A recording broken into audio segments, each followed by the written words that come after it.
Coming up in tonight's show, it's estimated that 1 in 6 pregnancies end in miscarriage and 1 in 100 women suffer recurrent miscarriages. But is there enough support out there for the women going through this? Tonight's guest struggled to conceive and went through multiple miscarriages, each time losing more and more hope of ever having another baby. But in her darkest moments, she looked to God, and not only did she find the strength to go on, she ended up conceiving again and having the little girl she'd always dreamed of. Stay tuned to find out how God can help you through even the toughest challenges in life.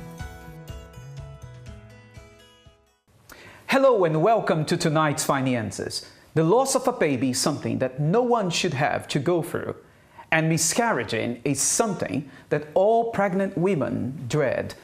But when it happens more than once, it can be difficult to understand why this is happening. Well, tonight we want to show you that after tragedy, God can make you recover. Before we speak to our guest, I want to show you the testimony of someone who's been through a similar problem, but through faith, they managed to overcome. Watch these now. I didn't believe that I could change. I didn't believe that I could be a different person, a new person. I didn't think I was good enough for anything. I didn't think I could make a difference. I became really suicidal. I wanted to die, I really did, because I thought, okay, if I can't change, if I can't make a difference, if I'm not good enough for anything, I didn't really see the point of living.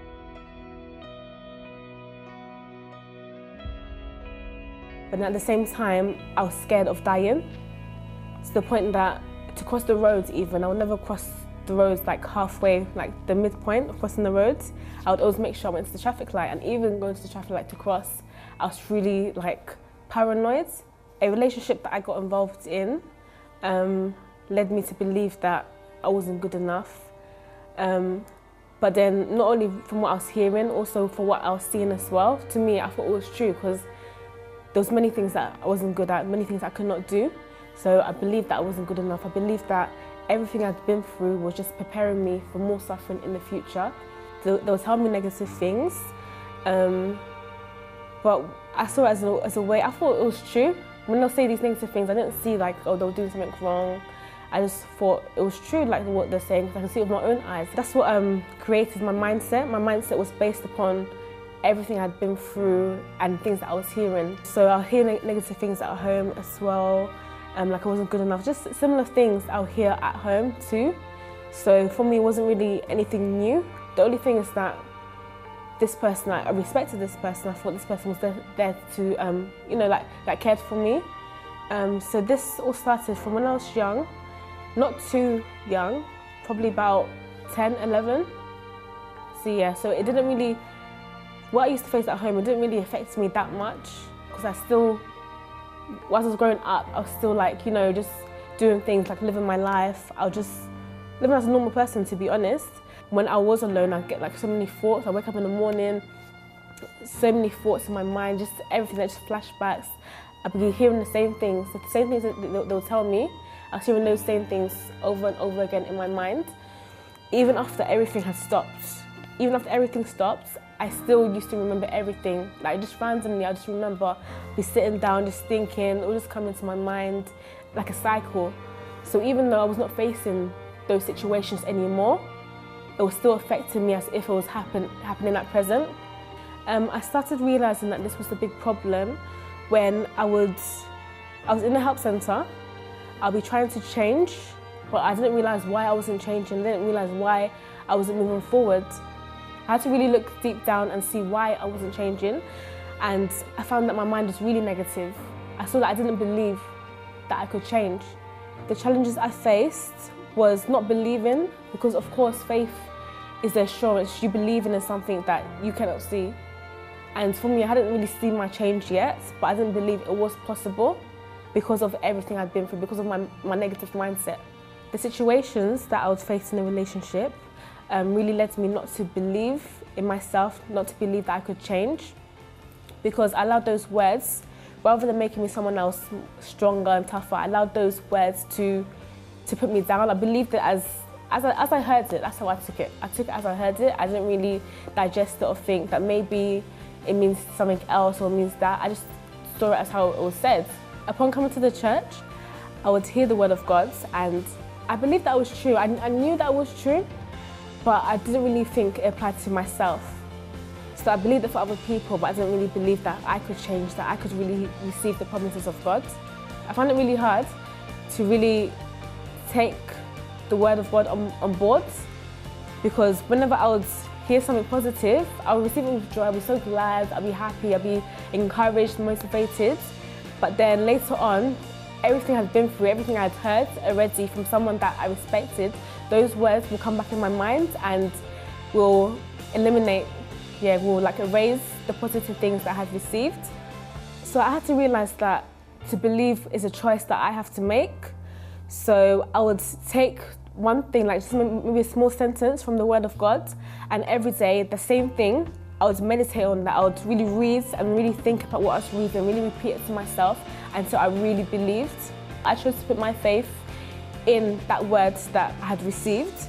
So for example, if I read something that said, I can do all things through Christ who strengthens me, and then later on during the day, during the week, I get thoughts saying, oh, I can't do that.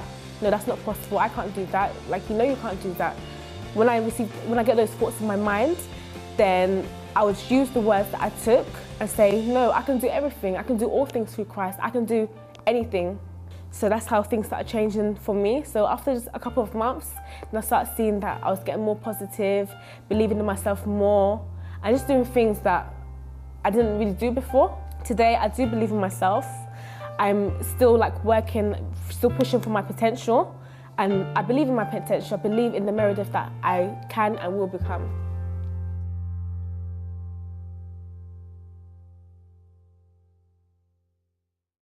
Welcome back to Finances. If you do need our help, you can call us now. Our number is 020-7686-6300. Or if you want to send an email instead, you can email me to help@finances.tv.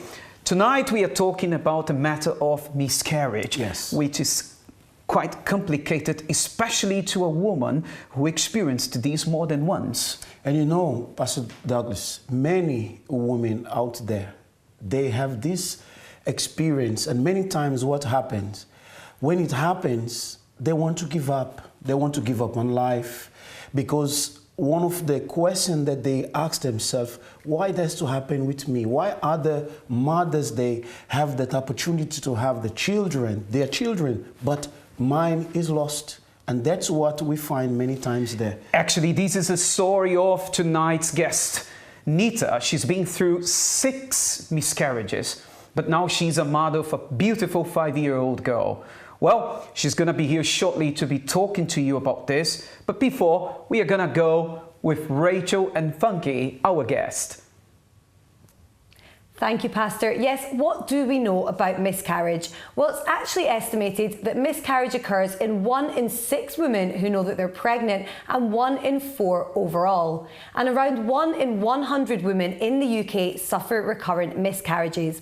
But today I'm here with Funky, who suffered from this herself and actually started a support network for women who are going through this. Hi, Funky. Hi, Rachel. Hi, could you tell us a bit about what you do and what you set up? Okay, well, I will support women through mentoring and coaching. Also, I'm a mom of two boys and a wife. And I also, started an awards to recognize women who've been through adversity following my own experience. Wow, this is amazing. Did faith play a role at all in this, or? Absolutely. I mean, the only way I got through my experience was my faith in God. I think going through something like this actually turns your world upside down. And one of the things I found through the Word of God was that God loves me, and it was not a matter of a sin I had committed, because women go through this phase of, oh, what have I done wrong, or why me? Also, in terms of my faith, it gave me the purpose to live again, and also, finding purpose in that pain. Yeah, completely. And did you find when you went through this that you felt like it was a taboo in society and that there wasn't enough support out there for you? Well, I believe there was support in terms of my family was there for me, my friends, my church was there. Also, I kind of found support from online forums as well with women who, all over the world who've been through similar things. But one of the things I recognized was many people in society find it quite hard to address these issues, and they don't know what to say or what not to say, and sometimes they avoid you, and you do need that support, so that could be difficult. Yeah, and did you find that once you started your own support group, a lot of women out there came to this and actually, you know, found themselves with someone they could talk to, or did you have a good response? Yeah, absolutely. I still get people up to now. So I was still speaking to someone a few days ago. So like you said from the statistics, it affects quite a lot of women, and some women hide it and don't say anything. And when you do come out, people come and approach you and say, well, actually, I've been through this, you know, and they begin to open up. So it's quite useful. Yeah, it's really one of those things that once you open up to others, they feel like they can divulge as well. Absolutely. Yeah, so what's the future? What kind of things have you got planned? Interesting question. Well, I mean, one of the things I've done in the last few years is run a campaign to raise funds for women in developing worlds that die during pregnancy. So it's not just about women that lose babies, also women die during pregnancy because of poor health conditions. So that's something I'm kind of passionate about. Also giving out, memory boxes to women in hospital who've been through that. And also probably running one day and raising money myself. So we'll see how it goes. But the plan is to reach out to women and to be there for women. Yeah, definitely. This is an amazing thing you're doing. And I just want to ask, what advice would you give to women who are struggling and who are going through miscarriages right now? Okay, I think one of the first things I say to people is that you're not alone, because people feel, well, it's just me, why was I singled out? But it happens to a lot of women, so you're not alone. And also because of my faith, I know that God is with you. Also, one of the things I'll say to people is you need to reach out and talk about your experiences, talk about your babies you've lost. If you've got names for them, remember them. Don't just lock them up in a cupboard, because they're part of your lives, even though they're not here. Also, what I say to women is, praise God through your storm is hard, I know, but in the midst of praising, good things begin to happen, and those sadness will begin to lift up. And the last thing I would say is, focus on the Word of God. That's where your strength comes from, that's where your peace comes from, and that's where your hope comes from. Thank you so much, Funky. This is really, really inspirational. And we're going to speak to our live guest as well in just a few moments, who went through miscarriage herself, recurrent miscarriages, and she obviously suffered hugely with this and didn't know how she would actually come out of the other side. She managed to as well, which is the good news. So we have two guests here today telling you that it is possible to survive if you use your faith. So do stay tuned. And for now, we're going to go back to the pastor. Welcome back to Finances. A big thank you to Rachel and Funky, our special guest. That was really, really nice. And by the way, here, standing by my side, we got tonight's guest, Nita. How are you, Nita? Very well, thank you. Nita has an amazing story. Pastor Neil, Yes. Nita had 6 miscarriages. Nita, just a brief. Just one miscarriages caused a lot of pain. How was it that you managed 6 pain? You carry 6 pain at that time? It was very hard, but I will be sharing my testimony shortly in a few moments. Pastor Douglas, I'm sure that right now, someone that experienced or maybe going through this experience that she passed through is watching right now. And that's the reason why she's going to share her testimony with the guests, with the viewers. Absolutely, and it will be very helpful to many people who are watching indeed. So if you do know a friend who's been going through miscarriage or a similar problem, please give them a call, text them, let them know about Finances.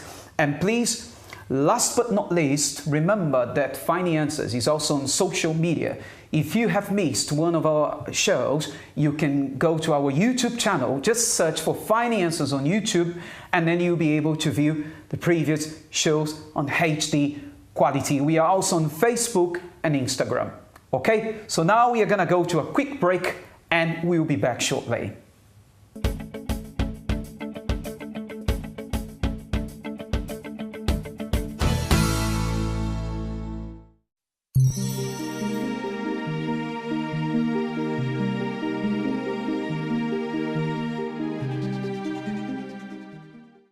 I was depressed for many years, but not anymore. And now it's my turn to help you lead a happier and healthier life.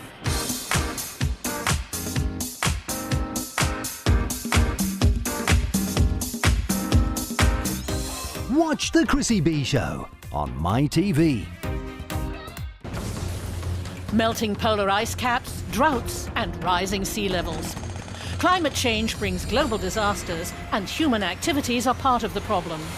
But people around the world are looking for ways to address the threat. Watch Global 3000 on MyTV.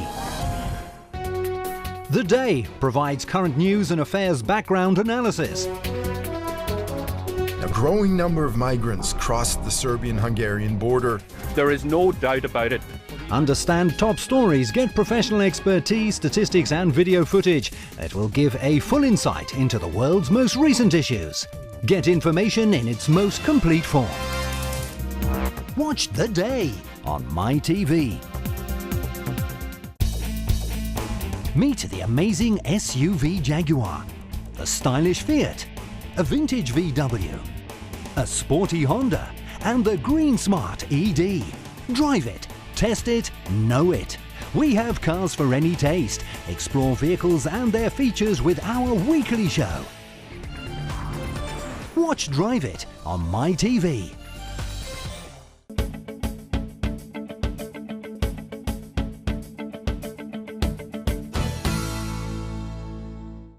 Welcome back to Finances.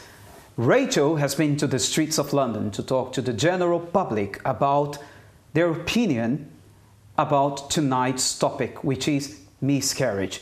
Let's have a look at what the people had to say.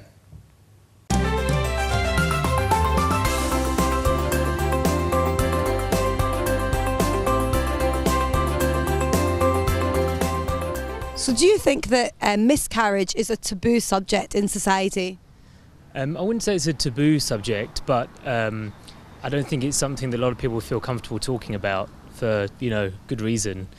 It's a little bit awkward because I know that some people who, when they turn pregnant, they want to tell people, but of course there's the fear of miscarriage in the first trimester, and they kind of have to keep that a secret from people they work with and their loved ones because, of course telling someone they've miscarried after the celebration of finding out they're pregnant is a bit of an awkward one. It's kind of difficult for everyone involved, so I can see why people would avoid talking about it, certainly. No, I don't think so. In my workplace, we had a girl that had a miscarriage, and she was very open about it. I think it's just the way it's okay now to talk about it, and just making sure that there's support there for people that go through miscarriages. I don't think it's a taboo subject as much as it used to be a couple of years ago. Yep. So you do think there's support in place for people who've gone through this? Definitely in the workplaces. I think people, employees, are becoming much more mindful of these things, and they definitely support people. They give them leave when it needs to be, and I think it's healthy and it's a good thing. I would say that it is a taboo subject in today's society. I don't have much experience talking about it myself, but I guess that's suggestive of the fact that it's a taboo subject. It's not something that I've really known people to discuss a lot or to talk a lot. It's not something that you hear a lot about, and it's a sensitive topic that I'm clearly needs discussion. Do you think different cultures perceive miscarriage differently, and how can we make it more acceptable in society, more welcomed?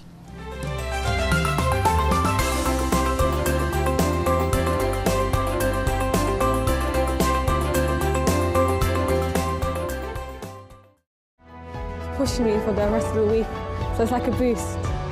Things were really tight. Today, the way I see myself is completely different.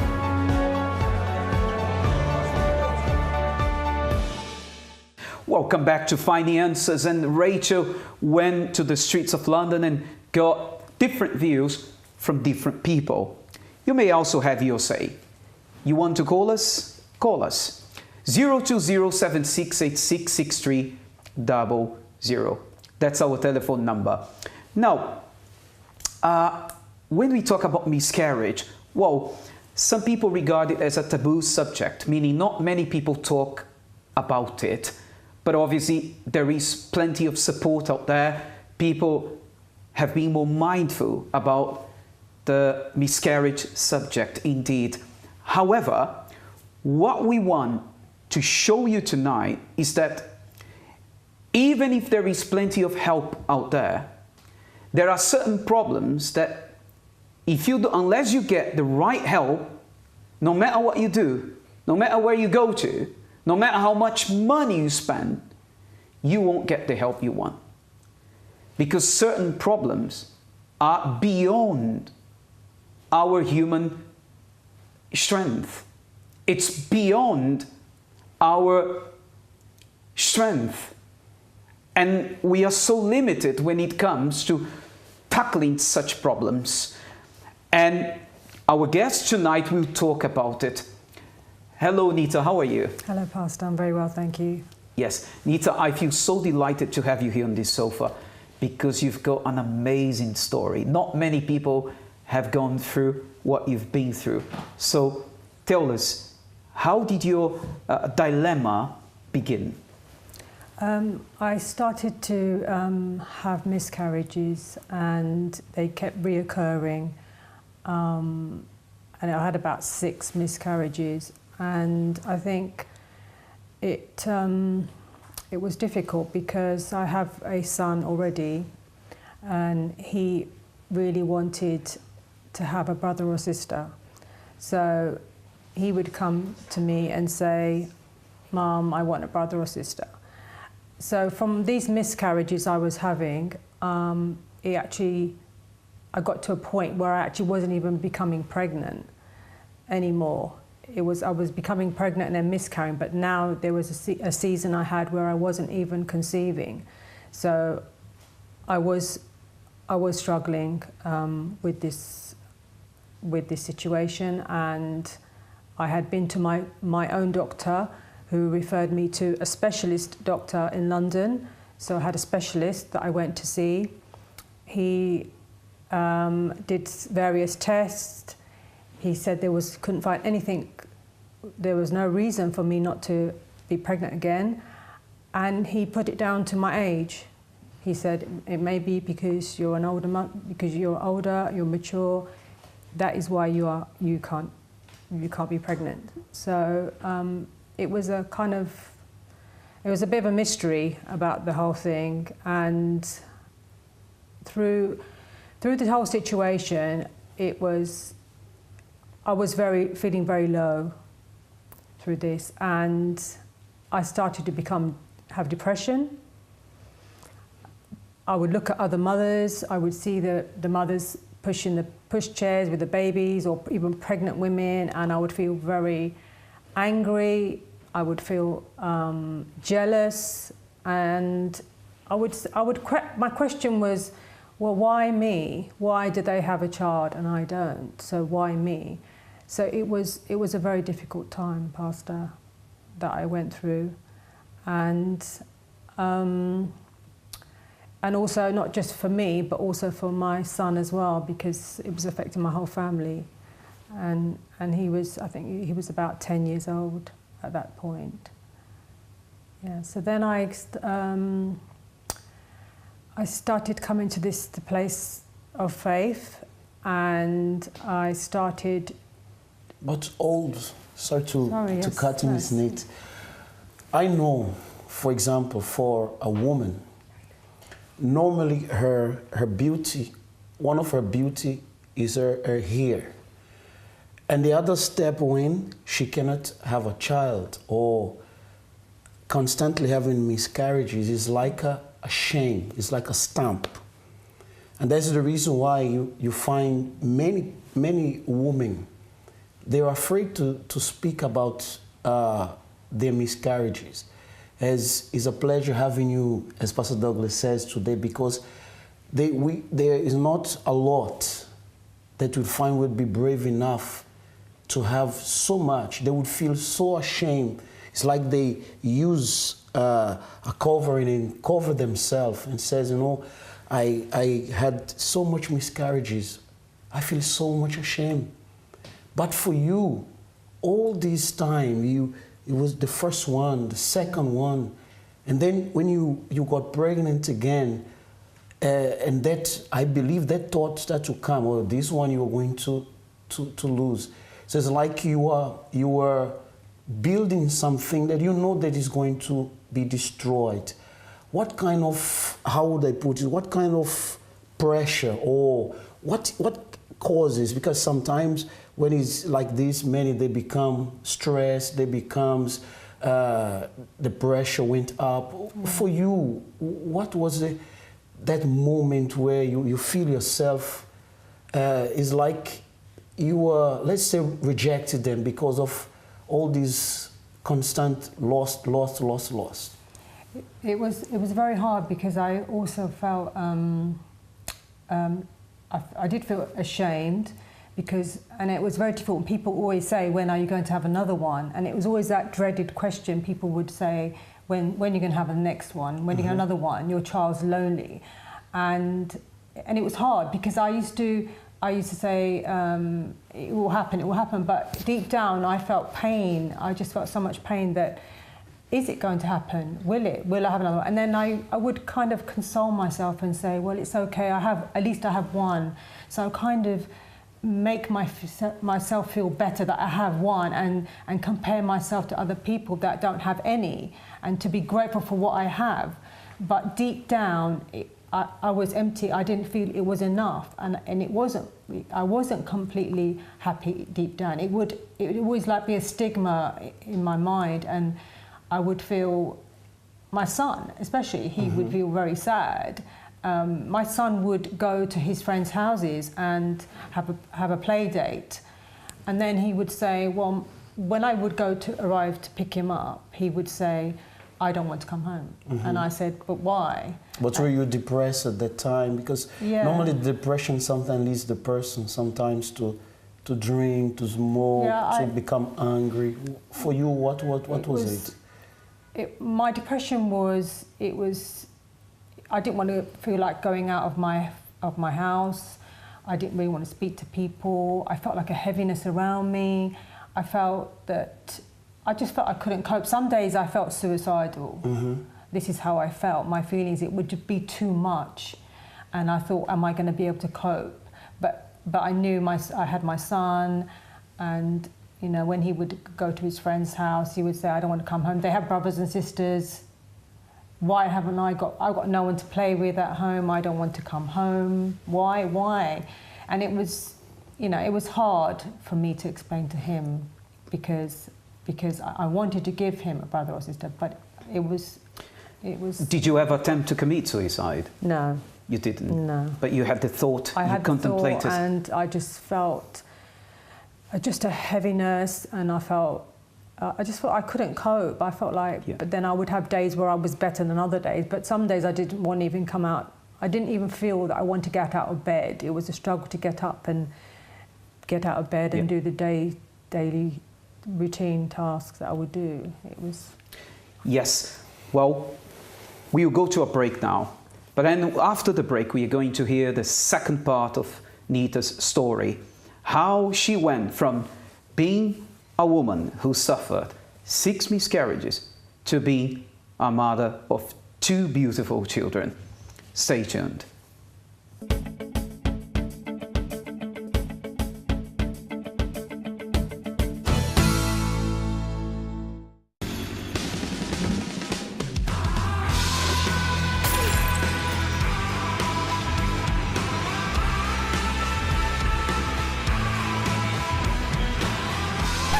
Time is an illusion. There is only the now. So now's a good time? Oh.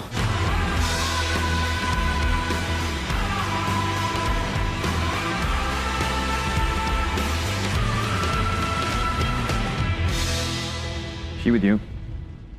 I thought she was with you. If it's in the cinema, it's on screen.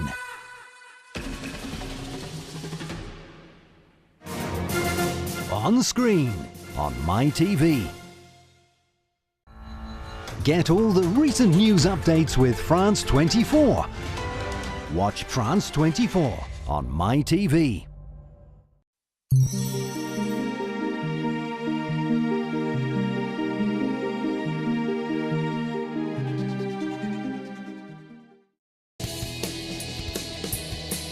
Football, football and football. More football than ever.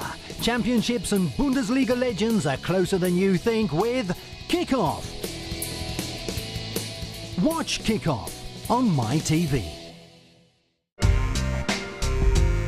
Latest digital inventions, cyber concerns and much more. Uncovered in Shift. Everything you need to know about the modern digital world. Watch Shift on MyTV.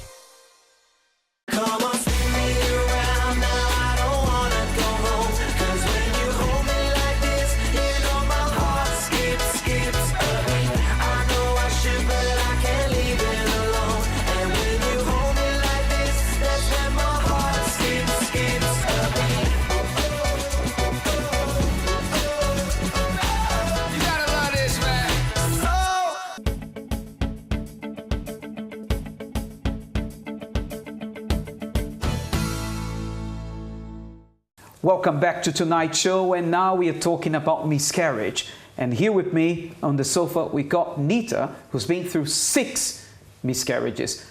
Nita, as far as you can tell us, when was the worst moment of your life?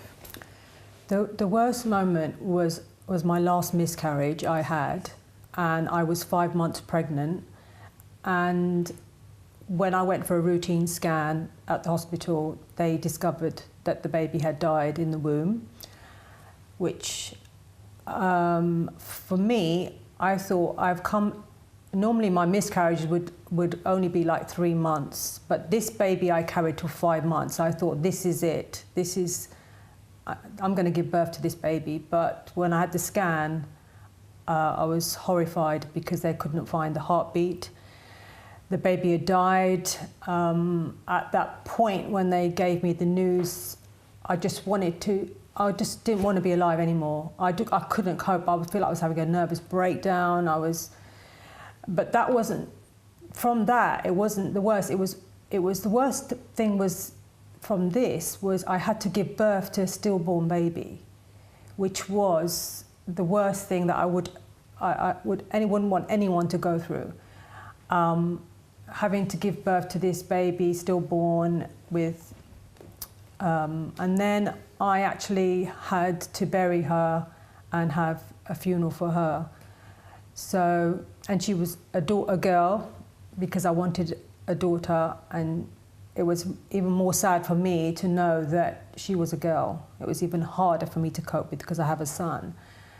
So it was a very, very difficult time, and I was feeling very low, and I would go to the graveyard to visit her, and every time I would go to visit the graveyard, I would take my son with me, and I would cry, and then come at home, and then would be constantly thinking about this little baby that I had lost. Dwelling in the past. Dwelling in the past. Now, how did your life change?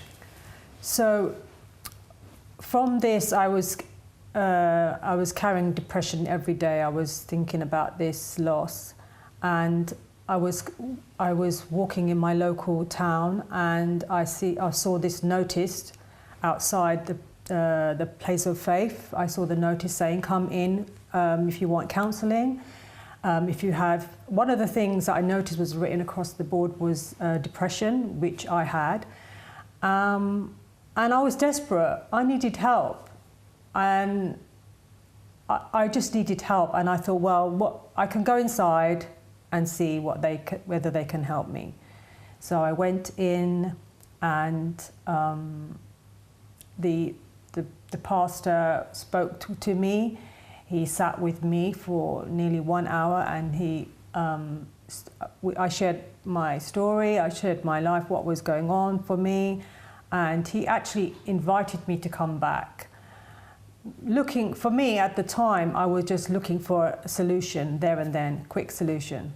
but he asked me to come back on another day for me to hear the message. And I was a bit disillusioned, I'll be honest, because I thought he hasn't really helped me. But I listened to his advice. I went home, I came back 2 days later, I came back and I listened to the message, what they were teaching, and I realised that a lot of things I had to let go. I had to let go of this about my past, stop thinking of my past, of the baby that I'd lost. I had to move forward, and I wasn't able to move forward because my mind was constantly on the past. And that's when I decided to let go of my past and decide that yes, and I can move forward, I can have another child. It was my mindset, overcoming, thinking not negatively, thinking positively, that I can have another child, and I will. So slowly over time, over the weeks that I was attending and taking on board what the advice that the pastor was giving to me. And it was a year later of me attending this place is that I actually became pregnant a year later, exactly a year later that I was there. And did you have the baby? Yes, I have. And pastor said, be specific what you are praying for. So I said, okay, I really wanted a daughter. And yes, when I had my scans, the doctor said, do you want to know what I said, no, I would wait till I give birth. So when I gave birth to a lovely little girl, I was so happy, and I knew that this was the best out of the story. That I knew that God had answered the prayers and everything I'd been doing, the advice I'd taken, and it worked.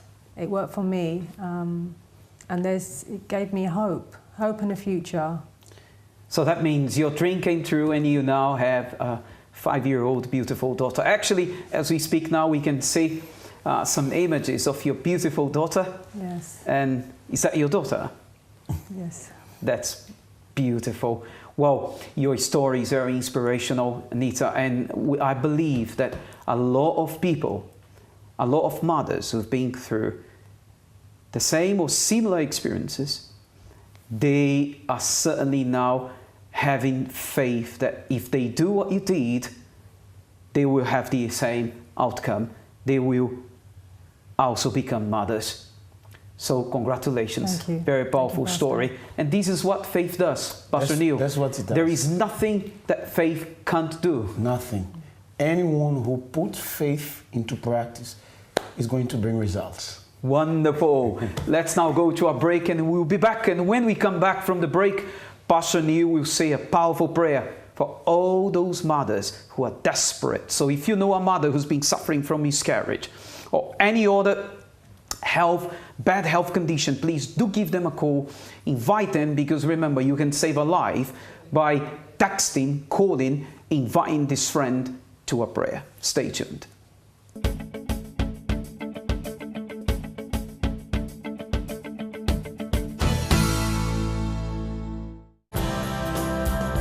The matters of the heart are the most bothersome. We like to explore in details what people have been through, what couples have been through, so that we can highlight some points. Learn to love intelligently. Watch Love Talk on MyTV. Meet the amazing SUV Jaguar, the stylish Fiat, a vintage VW, a sporty Honda, and the green smart ED. Drive it, test it, know it. We have cars for any taste. Explore vehicles and their features with our weekly show. Watch Drive It on MyTV. Do the maths. Changing your life is not as simple as changing your hairstyle, your shirt, or rearranging the furniture in your living room. You're talking about years of deep-rooted habits, behaviours and problems that are not going to change overnight.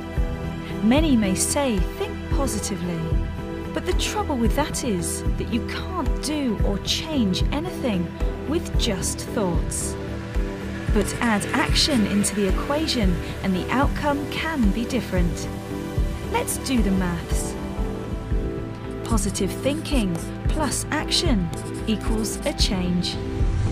Whatever it is, if the change is significant, if it's worthwhile, then it will have to take time, effort, and homework from you.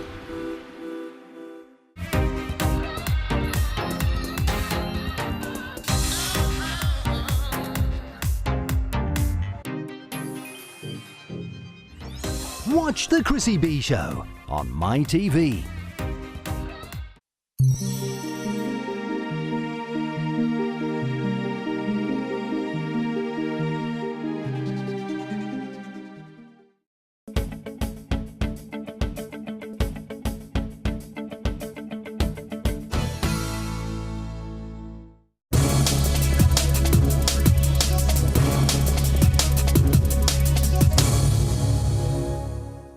Well, my friends, here we are to find out how a person can overcome addiction. Is it possible to beat up this problem? Let's find out how. Hi, my friend. Hi, how's it going? What's your name? Clinton. Clinton, tell me, you had addictions before? Yes, I Which did. kind? I had addictions to drinking, smoking weed, partying, pornography, masturbation, and several. The list goes on. Yeah, it can go on. And tell me, which kind of addiction amongst these ones you said was the worst for you? Like, I think got you hooked. I think the most difficult one out of all of them was definitely the pornography and the masturbation. Because, as a young person growing up, that's a lot of that's like the main thing that, young people go through, like you have access to internet, and then from there, it just carries on. But you said drinking and smoking weed as well. Yeah. I understand that drinking and smoking is a kind of element that involves this addiction. Yeah. What doesn't happen in pornography? There is no element that involves pornography. But you can say that you were as much addicted to pornography as to weed and drinking. Yeah, because like for example, when you're young, you're amongst friends who are negative influences. So because of that, like your friends will influence you to, oh yeah, come, let's go to the party, oh come, let's drink, because they themselves will be drinking, smoking weed, so you get caught up in the moment.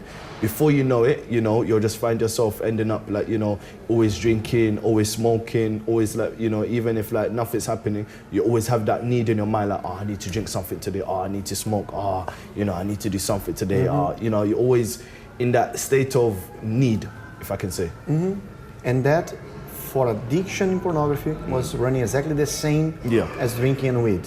Yeah.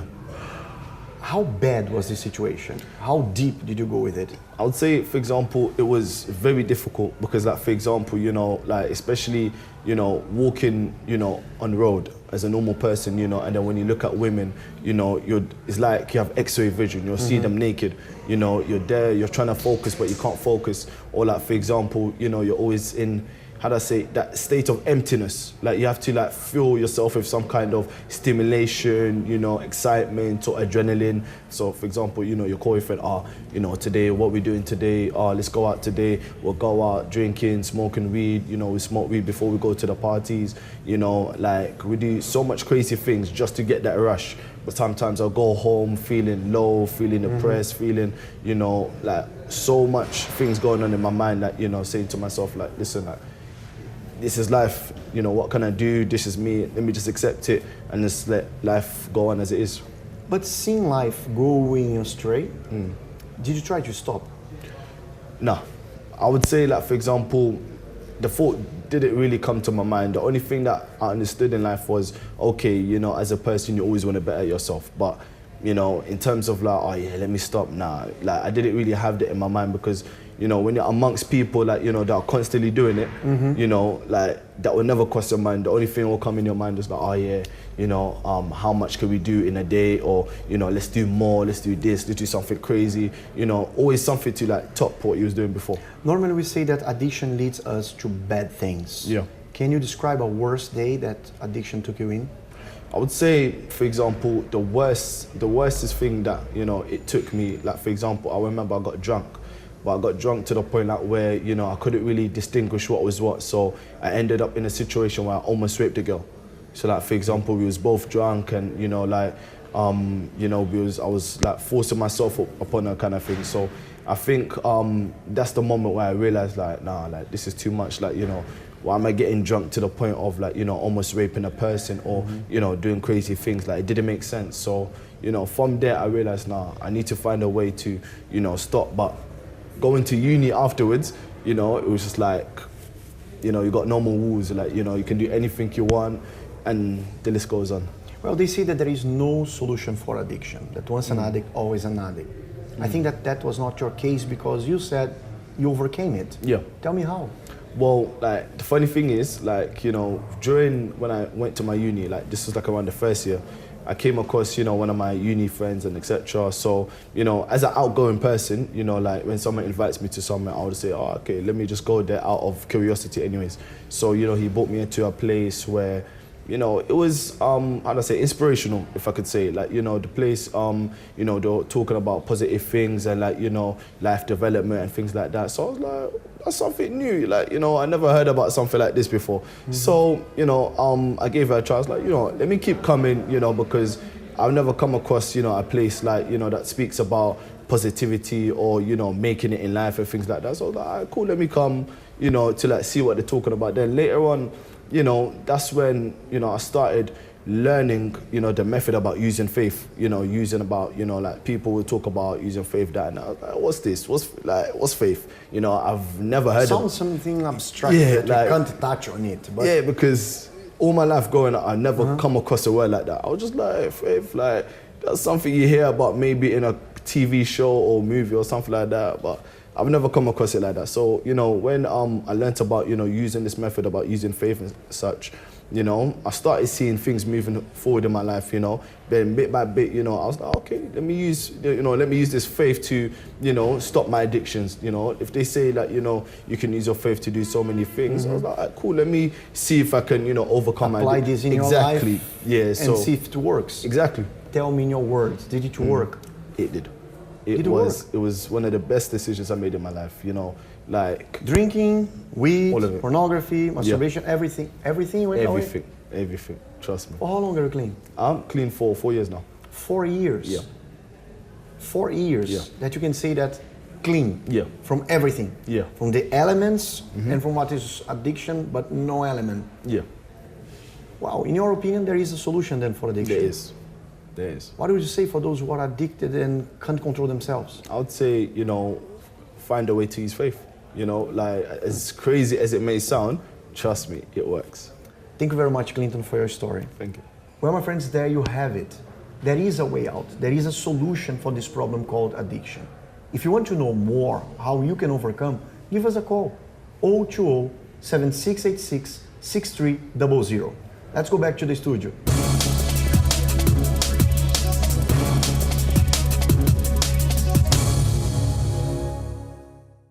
Welcome back to Finances, and what an amazing story. Pastor Neil, one thing that is really powerful about Nita's story is that as long as she dwelled in the past, she kept on thinking about the children that she had lost through miscarriage. She wasn't getting anywhere. She wasn't moving forward. She wasn't tackling the problem. And this is what happens when an individual has a worrying problem and the individual insists on looking back. Nothing will be changed. And you know, there are many people that, because of the loss, for example, there are many that because they lost 1, lost 2, lost 3, they give up.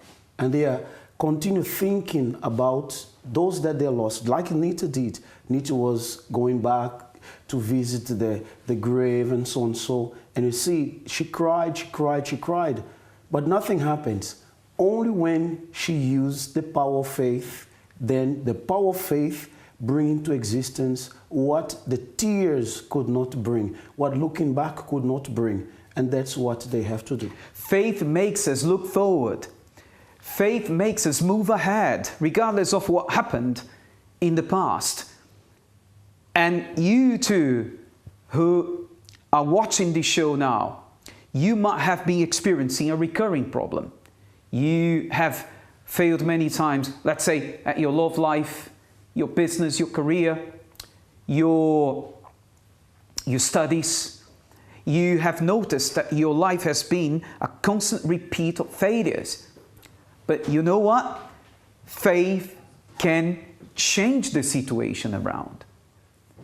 And I want to invite you now to use your faith through prayer. Pastor Neil now will say a powerful and strong prayer for you. And if you receive this prayer with an open mind and heart, it may be that your life will begin to change. And when I say may, it's because obviously it doesn't just depend on God, but it also depends on you doing what has to be done. Let's go for the prayer now. Prepare now for the moment of prayer. If you would like us to make a prayer concerning your family and loved ones, send your name and prayer request to help@findinganswers.tv. My Father, there are many women right now crying. Many, they are at the point of giving up because they have lost children, some just a child. But just as Nita, my Lord, 6 miscarriages, and she has the courage to share with everyone, my Lord. I ask you right now to touch this woman that is at the point maybe feel like committing suicide because it's not working out. Maybe she has been looked down, rejected by friends, by family members because of this. And maybe there are many others that they close themselves, they don't talk about because they feel so much shame. But my Lord, with faith can bring into existence what have not yet existed if this person put it into practice. I want to pray also, my Lord, for those who are in prison, behind bars, those that they feel lost, they feel despised. No one cares about them. Maybe this person, since he's there, she's there behind bars, no one come to visit him. No one come to visit her. And also, my Lord, I want to pray for those who are in the hospital. Maybe at this moment they feel like to give up because that sickness, that problem is getting to them, my Lord. They feel hopeless. But I know that your hands never fail, your power never fails. And that's why, my Lord, I minister strength. Give strength to this mother that lost 1, 2, 3 children. As you helped Nita, my Lord, you can help this one. Strength to this one behind bars because help is there for him. And this one in the hospital, you are the God that healeth thee. My Lord, this is what I determine. I pray for the family. I pray for the love life. And I thank you, my Lord, for giving us the opportunity to use this power which is called faith. In the name of the Lord Jesus Christ, my dear, don't give up. Remain firm. Believe. Use the faith and you will overcome. In the name of the Lord Jesus Christ. Amen.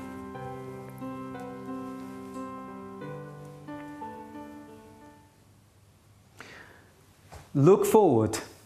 Don't dwell in your past. Remember, that was the biggest lesson that tonight's show has taught us all.